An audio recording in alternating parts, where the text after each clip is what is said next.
Hey guys, this is Matt in the garage here, giving you an update on this beat up mini longboard shaped by John Hawley.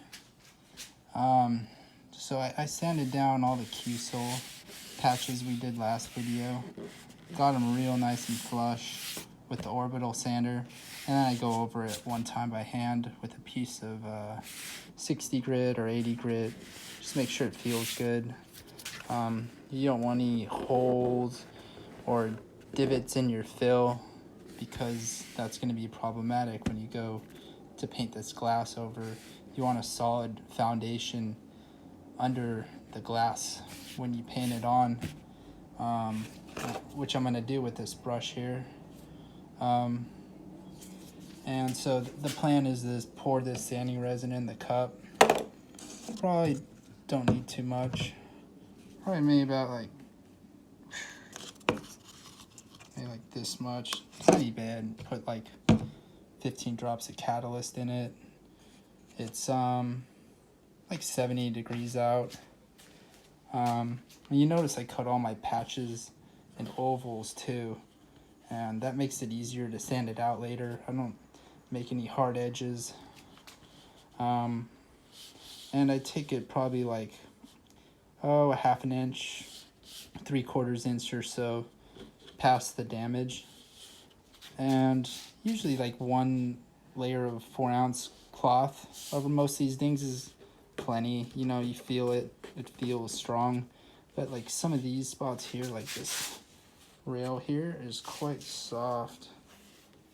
Show you where, like here, like yeah, right there, it feels really soft. So I double up the 4-ounce patches. Like I'll put this smaller one on, and then I'll nest this bigger one over it. And I prefer doing that as opposed to using like a heavier glass, such as a 6-ounce or an 8-ounce or even 10-ounce, because you just can't sand the stuff into the board that well when it's thicker.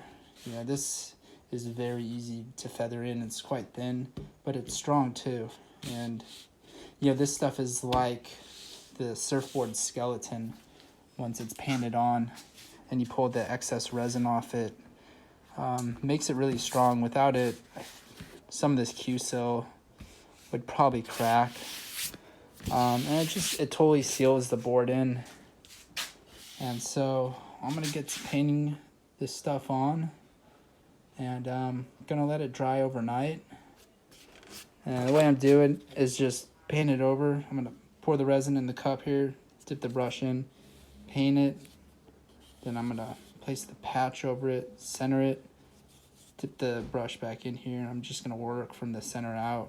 Just make sure it's evenly saturated.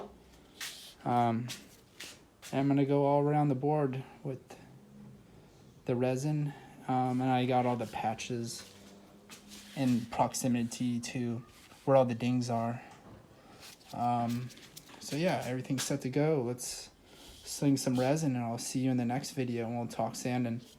All right, talk to you then.